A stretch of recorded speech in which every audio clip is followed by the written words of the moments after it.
लूट लूट आज पूरी तरीके से ना, ऐसी तैसी कर दूंगा, वो ऐसी ऐसी इज्जत लूटूंगा ना, नंगा कर करके मारूंगा तुम्हें। चलो आ जाओ, नंगा करते हो तुम। ओए ये देखो, मेरे जो हाथ है ना पूरे ऐसा लग रहा है कोयटा की हवा चल रही है और बर्फ बर्फ हो रहे हैं हाथ ही हाथ।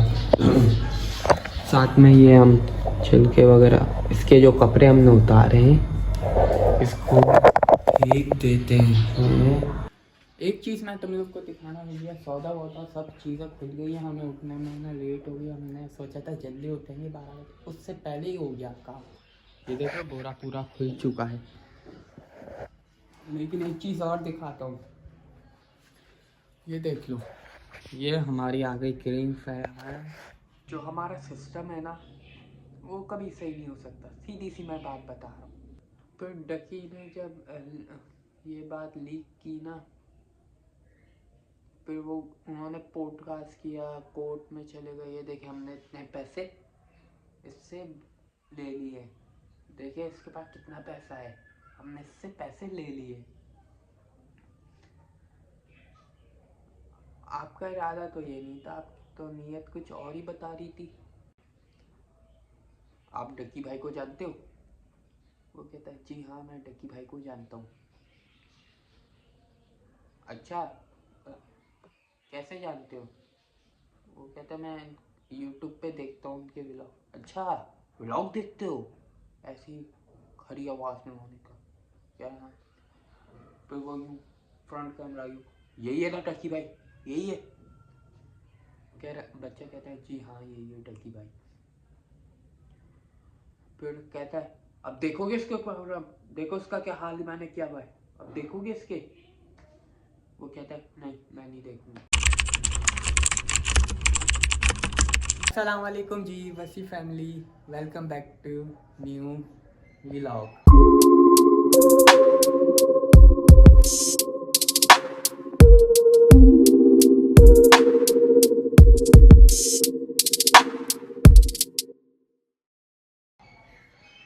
अच्छा तुम लोग की सबसे पहले नज़र ब्लैक कैप पे गई होगी, फिर ब्लैक कैप से यूँ आहिस्ता आहिस्ता आहिस्ता मेरे चेहरे पर, मेरी शर्ट पे गई होगी नज़र, क्योंकि आज हमने सोचा ब्लैक कैप के साथ बनाते हैं व्लॉग, बनाते हैं। तो कैसा लग रहा है ब्लैक कैप? गजनी तो नहीं लगता? यूँ नहीं लगना चाहिए, समझ लो ना। आवाज़ बैठ जाती है ना, आवाज़ का कुछ करना पड़ेगा। आवाज़ का बाद में देखेंगे, पहले ये बताओ ब्लैक कैप अच्छा लग रहा है या बुरा लग रहा है? हेटर्स आ जाओ बुरा कहने वाले, और जो फैमिली है वो आ जाओ अच्छा कहने वाले, दोनों की राय देख लेंगे कब चला। और नेवर माइंड ब्रो, हमें बुरा नहीं लगता, अगर लगेगा भी क्या कर लूँगा मैं, ज़्यादा से ज़्यादा तुम्हारे परदादा तक जा सकता हूँ मैं, वो बहुत कुछ कर सकता हूँ, लेकिन मुझे करना है नहीं क्योंकि मुझे कुछ बुरा बुरा नहीं लगता। ओए अच्छा अ, चलो आपसे नाश्ता भी कर लेते हैं, क्योंकि आज आपका भाई बहुत जल्दी जल्दी उठा है, 12 बजे उठ चुका है आपका भाई। इससे इससे बड़ा काम क्या होगा, आपका भाई 12 बजे उठ जाए पाकिस्तान के वक्त के हिसाब से। चलो नाश्ते का मिलता है आपसे। तो भाई ये आ गए हमारे हमेशा की तरह 1999 95 50-70 साल पुराने छोले आ गए। छोलों से हमारा नाश्ता शुरू होता है, छोलों पर ही ख़त्म हो जाता है। और उससे भी पुराने 1780 के ज़माने के ये पराठे आ गए। उस टाइम भी पराठे चलते थे सुबह में, अभी भी पराठे चल रहे। क्या उखाड़ लिया साइंस तुमने, क्या उखाड़ लिया पाकिस्तान का आज़ाद, इतनी मुश्किल से आज़ाद करके गए थे तुम, फिर वापस पाकिस्तान को पीछे लेके जाए। मुल्क के हालात तुम कभी सही करोगे? अब हम दूसरे का आज़ाद कैसे लाएं? सब अरे बाबा बुज़दिल यहाँ डरपोक हैं। यहाँ लोग कैमरा खोलने से डरते हैं, यहाँ बाहर निकलेंगे तो कैमरा कैसे खोलें? यहाँ घर में बैठ के लोग वीडियो बनाते हैं, क्या करें? चलो नाश्ता करते हैं हम तो फिलहाल। पराठा बड़ा सख्त हो रहा है, टूटने भी मसला हो रहा है। बिस्मिल्लाहिर्रहमानिर्रहीम।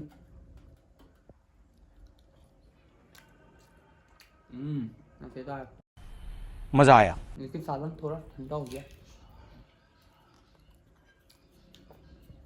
इसका सालन में अगर चाकू भी ली ना मुंह की तरफ निवाला है, बताता हूँ कैसे हो।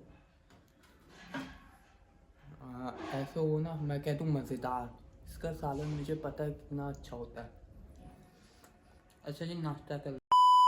अच्छा जी, तो हमने नाश्ता कर लिया। ये देख रहे हो हाथ की हालत क्या हुई। अब अच्छे बच्चों की तरह जो पाकिस्तान में हम गलती से आ गए, इसको हम किचन में रख देते, क्योंकि तुम लोग को पता है पाकिस्तान के बच्चे और कराची का जो हाल है।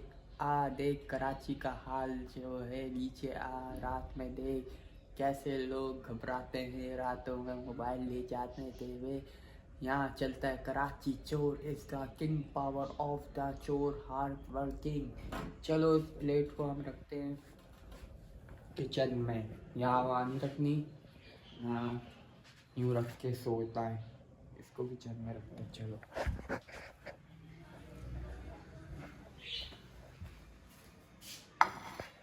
ये यहाँ रखी। अब यहाँ से हम हाथ वाथ धो लेते हैं। तो भाई हमने हाथ वाथ धो ली।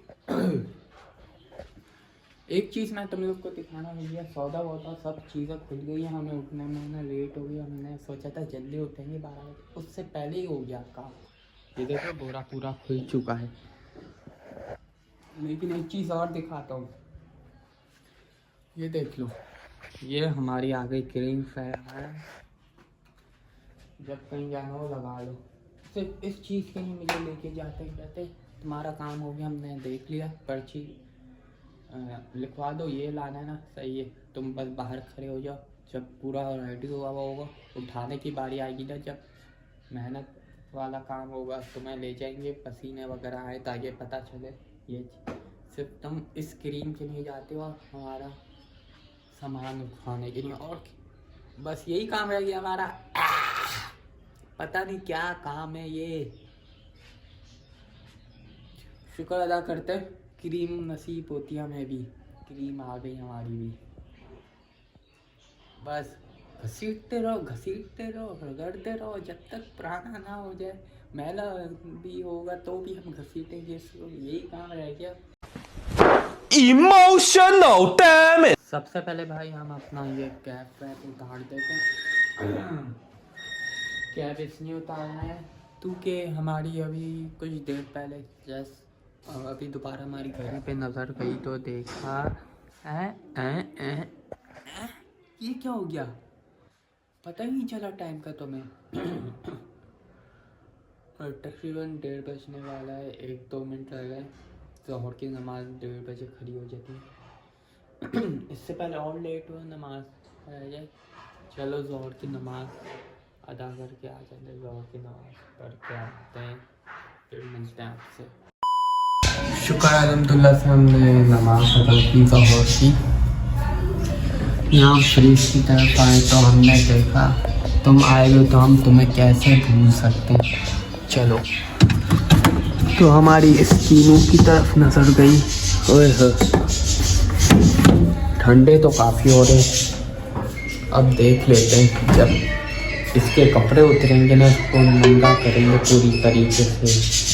तुम्हारी इज्जत मैं लूट लूँगा पूरी तरीके से ना, ऐसी तैसी कर दूँगा। वो ऐसी इज्जत लूटूँगा ना, नंगा करके मारूंगा तुम्हें।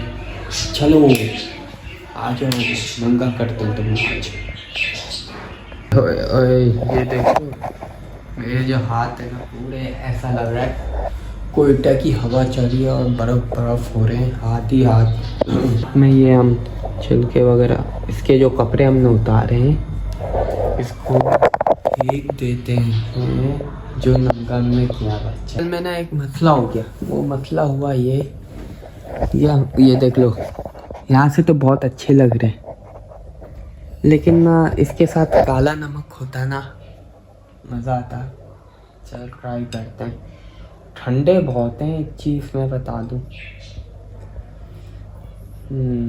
कहाँ से खाएं, इतने सारे हैं। ये बीज भी निकाल देते हैं हम। बीज भी निकालना चाहिए ना। आ गया, आ गया। चलो।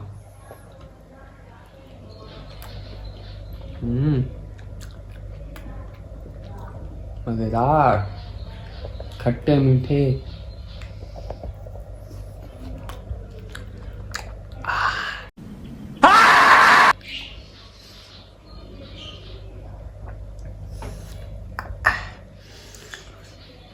अच्छा ये कीनू वीनू खा लेते हैं।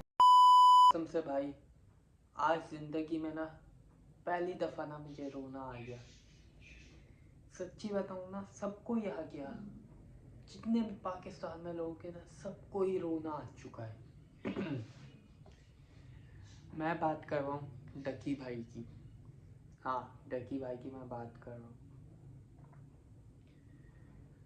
सबने देखी होगी, मैं सच्ची बताऊँ ना, सबने डकी भाई की वीडियो देखी होगी।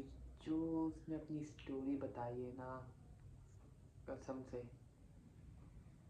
बच्चा बच्चा देखेगा ना वो भी रो जाएगा।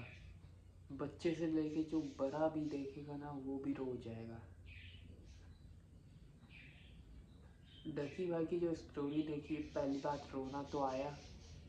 इससे ये साबित तो हुआ, सबसे पहले पाकिस्तान जिंदाबाद, हम अपने पाकिस्तान से प्यार करते हैं। और दूसरी बात, जो हमारा सिस्टम है ना वो कभी सही नहीं हो सकता। सीधी सी मैं बात बता रहा हूँ, कभी सही नहीं हो सकता। यहाँ तक आप पूछेंगे रिएक्शन मेरा क्या हुआ। रिएक्शन सिंपल है, कुछ सिंपल रिएक्शन है। उसकी जो मैंने स्टोरी सुनी है, उसके साथ जो जो हुआ है ना, हम हम नहीं बता हम हमें हमें लगेगा हम समझ सकते हैं, घंटा समझ सकते हैं। जो उसने 100 दिन गुजारे जेल में, उसको एक एक दिन वो पता है उसने कैसे गुजारे हैं।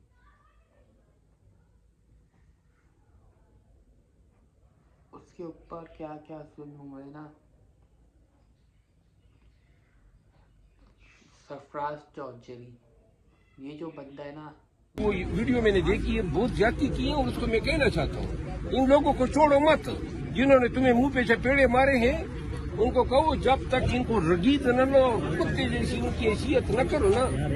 वो जो अफसर है जिन्होंने तुम्हें मुंह पे चपेड़े मारे हैं, ये कोई इंसान नहीं, ये कोई गंदी नाली के वो कीड़े हैं। इख्तियार कानून ने आपको इसलिए दिए हैं कि आप लोगों से पैसे निकालें, उनकी बीवियों को, उनके बाल बच्चों को और वालिदैन को हरासा करें। ऐसे किसी सरकारी मुलाजिम को, किसी पाकिस्तानी को नहीं छोड़ना चाहिए। ये देख लो सरफराज चौधरी,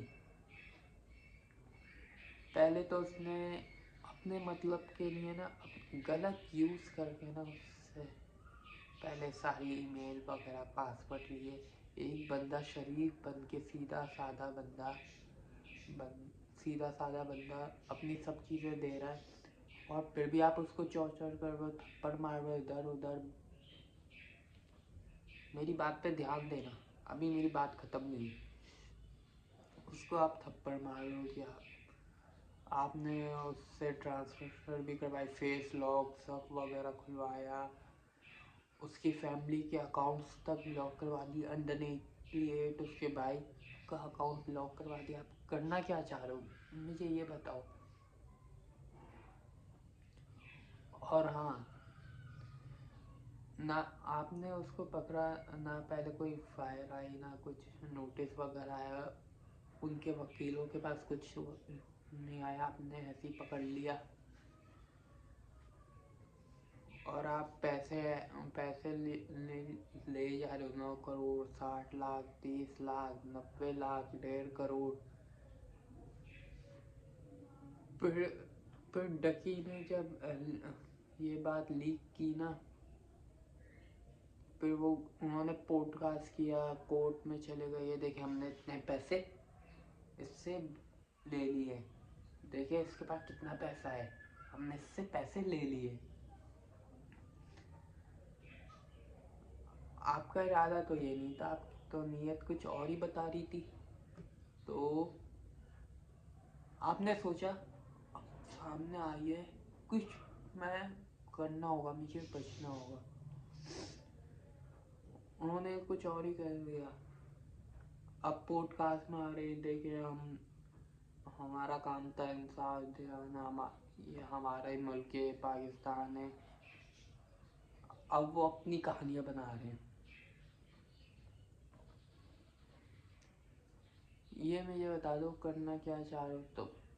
और पहली बात, एक बच्चा होता है 8-10 साल का होता है, उसको फ़ोन करते हैं कि क्या पता उसके जानने वाला रिश्तेदार हो, उसका बेटा हो, भाई का बेटा हो, कोई भी हो सकता है।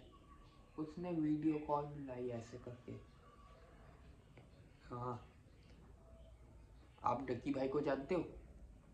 वो कहता है जी हाँ मैं डक्की भाई को जानता हूँ। अच्छा कैसे जानते हो? वो कहता है मैं यूट्यूब पे देखता हूँ उनके व्लॉग। अच्छा व्लॉग देखते हो? ऐसी खरी आवाज़ में उन्होंने कहा। क्या हाँ? फिर वो यूँ फ्रंट कैमरा यूँ, यही है ना डक्की भाई, यही है? बच्चा कहता है जी हाँ यही है डक्की भाई। फिर कहता है अब देखोगे इसके प्रोग्राम? तकरीबन महीने के करीब चला गया। तो ये बार बार रिमांड इसीलिए ले रहे थे क्योंकि बार्गेनिंग करनी थी आपसे। जहाँ तक मैंने फील किया, मुझे किसी ने अपने मुंह से तो नहीं बताया, जो मैंने चीज़ फील की है कि अब बातें ना वो ईगो पे आ गई हैं कि देखो हमने पता नहीं कौन सा बंदा तुम दिया, 28 दिन का पूरा उसका रिमांड लिया। वो सरफराज चौधरी साहब थे, वो तो आपके खिलाफ पूरी एक कैंपेन थी, तकरीबन 80 के करीब उन्होंने इंटरव्यूज दिए। मैंने तो ये 3 महीने बाद देखी है। मुझे नहीं पता कि क्या बात हो रही है, किस चैनल पे बात हो रही है, क्योंकि मेरे पास तो कोई कम्युनिकेशन डिवाइस नहीं थी, मेरे पास कोई लैपटॉप नहीं था, मेरे पास कोई फ़ोन नहीं था। वो तो कहते थे आपको 5 वक्त का नमाजी बना दिया है, अब आप अंदर जो है अल्लाह तौबा कर रहे हैं। तो मैं चाहता हूँ कि उस बंदे ने आपके अगेंस्ट कुछ उसने जो किया है आप अपनी ज़ुबानी बताएं ताकि पाकिस्तानियों को भी पता चले कि क्या ज्यादती हुई है आपसे। सरफराज चौधरी साहब से मेरी मुलाकात हुई थी जब मैं पहले दिन रिमांड से वापस आया था। 2 दिन का रिमांड हो चुका था फर्स्ट टाइम। मेरी FIR उस टाइम कटी थी, गिरफ्तारी के पहुंचने के NCCI पहुंचने के बाद तब मेरी FIR कटी थी। उससे नेक्स्ट डे ना आप कह लो कि मैं इधर इन्वेस्टिगेशन के लिए ही बैठा हुआ था, तो वो सरफराज चौधरी साहब अचानक आए रूम में, तो उन्होंने देखा सिगरेट थी उनके हाथ में, कहते ऐ मुंडाई, तो बाकी लोग कहते कि हाँ जी, कहता है इसको ले आओ मेरे ऑफिस ना, हथकड़ी उन्होंने मुझे बना दी। मैं खड़ा हुआ था, बाकी वहाँ पे और भी ऑफिसर्स थे, तो उन्होंने कहा कि हाँ तुम कौन से जुए की एप्लीकेशन की कंट्री हेड हो? मैंने कहा सर मैं किसी जुए की एप्लीकेशन का कंट्री हेड नहीं हूँ। कोई मैं बात कर ही रहा होता हूँ तो वो गालियाँ देना शुरू कर देते माँ बहन की, गंदी गालियाँ देते। हाँ जी। तो वो तो इंटरव्यूज में बैठ के मेरे बच्चे अजीज के साहिबान, ऐसा लगता था कि मार्शल लगा देंगे। वो जो लोग रोस्ट करते हैं, जो मेरी सोसाइटी को गलाजत सिखाते हैं, जो गंदी गालियां सिखाते हैं, फिर उनके कोलो फेल में, इसका मतलब ये तुजाद था जो वो इंटरव्यूज दे रहे थे, वो इंटायरली 180 डिग्री पर झूठ बोल रहे थे आवाम के। माँ बहन की गालियाँ ऑब्वियसली मैं यहाँ पे रिपीट तो नहीं कर सकता। For why? For no reason, genuinely no reason, just to show कि देखो मैं कोई बड़ी चीज़ हूँ और अब आपको मेरा हुक्म मानना है, समथिंग लाइक दैट। जो आगे होता रहा वो यही था बस। एक पॉइंट पे उसने मुझे चुपेड़ मारी बहुत जोर की। कुछ पूछता भी था तो मैं नहीं था बोलता, मुझे लगा कि मेरे बोलने की वजह से उससे चुपेड़ मारी है। मैं मुंह नीचे करके बैठ गया, ठीक है, फिर कहता कि मुंह पर कर, ठीक है, मैं जब मुंह पर किया उसने फिर एक और चुपेड़ मारी। इवन आपने शायद एक पॉडकास्ट देखा होगा, मैं हल्फन कहता हूँ कि मेरे एक भी ऑफिसर ने इस पे हाथ नहीं उठाया। फिर वो हलफ सही ले रहा ना कि ऑफिसर ने नहीं उठाया, उनके ऑफिसर ने नहीं उठाया, उन्होंने अपनी बात नहीं थी इसमें। मैं भी कुरान पे हाथ रख के कह सकता हूँ कि मेरे टीम के किसी बंदे ने इसको नहीं मारा। जब मैंने खुद ही मारा है तो मैं अपनी तो बात ही नहीं कर रहा। अब वो चुपेड़े मारी जा रहे हैं, मैंने काउंट भी नहीं की उसने कितनी मारी हैं। एस्टिमेटेड मेरे ख्याल से 8-10 पहुंच गई थी। 8-10 चुपेड़े एस्टिमेटेड इतनी थी, और से हाथ भी उसका बहुत मोटा था और बड़ा था, मुंह भी बहुत बड़ा तो उसको शायद पता नहीं, शायद अभी तक मज़ा नहीं आया मार कुटाई करके या गालियाँ दे के भी, शायद अभी उसका वो भरा नहीं। तो उसने क्या किया, उसने ना एक वीडियो कॉल लगाई। वो एक कॉल बच्चे ने उठाई थी, 6-7 साल का बच्चा था, मुझे नहीं पता कि वो उनके रिश्ते में क्या लगता है, आई डोंट नो। 6-7 साल का वो बच्चा था। उन्होंने पहले पूछा कि डक्की भाई को जानते हो? बच्चा कहता हाँ। तो कहता कि तुम उनके प्रोग्राम देखते हो? कहता हाँ। तो उस अपने मोबाइल से उन्होंने बैक कैमरा ऑन किया। अब उस दौरान ना उन्होंने मेरे हाथ ऊपर करवाए हुए थे और वो टांगे बैंड करवाई हुई थी, ठीक है। और मेरी हल्की सी भी हाथ नीचे होती थी ना, वो फिर एक और चुपेर मारते हैं। और इन्होंने एक बंदा भी मेरे पीछे खड़ा कर दिया था चुपेरे मारने के लिए, वो एक प्राइवेट मुलाजिम था, वो अंदर ही बैठता है। तो अब क्या था कि मेरे हाथ ऊपर है, टांगे बैंड है, उस वीडियो कॉल पे वो बच्चे को दिखा रहे हैं, देखो हम क्या कर रहे हैं इसके साथ। तो कहता कि आप देखोगे तुम इसका प्रोग्राम? तो कहते नहीं नहीं। मुझे यहाँ तक भी मैंने कहा चलो ठीक है, अपना शौक पूरा कर रहा है, करने दो। अब सहते रहे जो मैं खामोशी सहता से। रहा, मैंने कहा ठीक है ओके। बच्चे को कहता 6-7 साल उसकी उम्र थी, कहता कि इसको गालियां दो। उसने माँ बहन की गाली दी, एक बच्चे ने? लफ्ज बोला उसने गलत। अब आगे से कहता और, फिर उसने फिर माँ बहन की गालियां दी, कहता और माँ बहन की गाली दी। इसे 4-5 बार उससे जब रिपीट कर, मुझे तब बड़ा एक अजीब सा वो हुआ कि मैंने कहा यार मैं ना बंदे को जानता हूँ, मेरी कोई पर्सनल दुश्मनी नहीं। मैंने कहा मेरा पर्सनल दुश्मन भी शायद मेरे साथ ये ना करता। पीछे से वो बंदा जो खड़ा किया था वो मारता गया, मेरे हाथ ऊपर थे, टांगे बैंड थी। तो वो कहते कि आप देखोगे इसकी वीडियोस? कहते नहीं नहीं, ये तो आगे फिर गाली दी कि ये तो ये है, तो ये तो बस ये जो बच्चे वाला जो पार्ट है ना, बस उसमें थोड़ा आप कह लो कि आंसू आते हैं कभी कभी, जब भी मैं अपने माइंड में लेके आता हूँ। तो अब क्या हुआ कि वो मुझे ऊपर ले गए। अब तक मेरी आंखों में आंसू थे, सिर्फ इस ये वीडियो कॉल वाले सीन के बाद मेरी आंखों में आंसू थे। उससे पहले तक मैंने कहा मैं सह रहा था बस। ऊपर लेके गए हैं, ऊपर ना मेरे से एक बंदा मिलने आया हुआ था। उस बंदे ने ना हमारे घर की ना केटरिंग की थी। अब उसने मेरी आंखों में आंसू देखे थे, तो वो अचानक ना खड़ा हो गया, कहता कि क्या हुआ है, ये क्या हुआ है? देखो उसका क्या हाल मैंने किया हुआ है, अब देखोगे इसके? वो कहता है नहीं मैं नहीं देखूंगा। पहले तो बच्चे को डराया।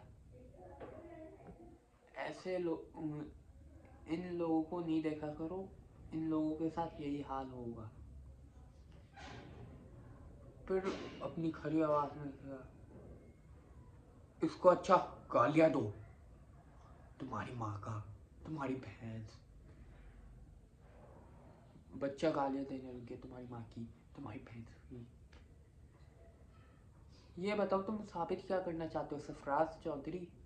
मुझे ये बता दो। जो तुम सीधे साधे बन रहे हो ना, हो नहीं, इसलिए ना अपनी लिमिट में रहना सीखो सरफराज चौधरी। जो अब तुमने किया है, तुम्हारे साथ वो होगा ना, तुम्हारे अच्छे भी याद रखेंगे। एक 8-10 साल के बच्चे से तुम क्या क्या करवा रहे हो, फिर कहते हो हमारा मुल्क अच्छा नहीं है। असल बात यह है हमारा सिस्टम अच्छा नहीं है। हमारा पाकिस्तान तो बहुत ही अच्छा है, जिंदाबाद है हमारा Pakistan, I love you Pakistan. लेकिन हमारे जो मुल्क में जो ऐसे ऐसे लोग आए हैं ना, उनकी वजह से तबाह हुआ हुआ ये मुल्क।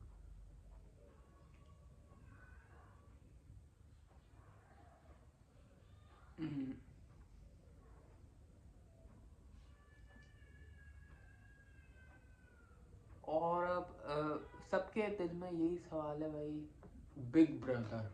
डकी भाई ने अपने स्टार्टिंग से कहा था एक बिग ब्रदर नाम है, मैं इसको आप याद रखना एंड तक। उन्होंने एंड में भी बिग ब्रदर, क्योंकि एक वही थे जो बिग ब्रदर आए बन के, उन्होंने बचाया।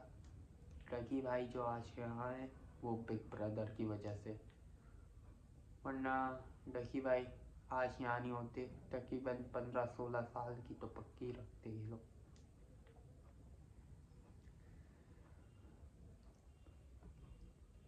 खैर, और हाँ, डकी भाई ने एक और चीज कही, अरूप चितपुई। अरूप नाम सुना सुना लग रहा है, नाम याद भी रखना आप लोग। मैं आपको बताता हूँ, नाम इसलिए सुना सुना लग रहा है क्योंकि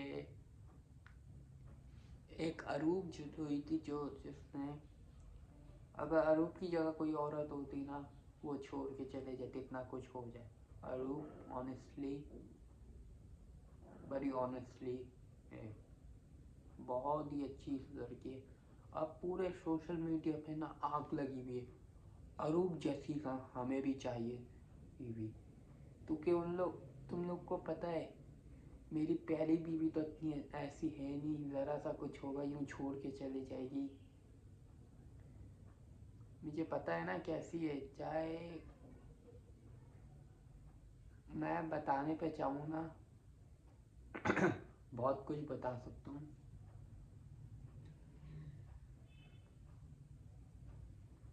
कसम से डकी, मैंने आज तक ना किसी का ना पूरा व्लॉग, इतना लंबा व्लॉग किसी का नहीं देखा। 55 मिनट 15-14 सेकंड ऐसे ही था। कसम से मैंने आज तक किसी का नहीं देखा, और बगैर स्किप करे पूरा एक एक सेकंड सुना है डकी भाई का।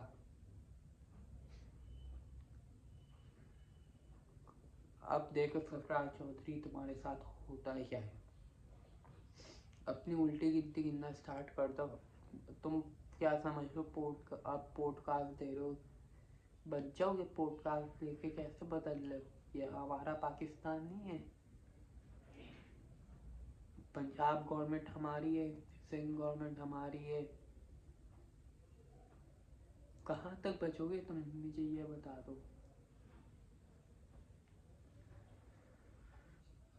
बस डकी भाई,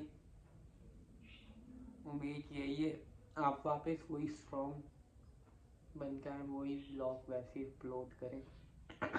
ये वाला डकी भाई हमें नहीं चाहिए, हमें वही डकी भाई चाहिए। बाकी डकी भाई होपफुल यू।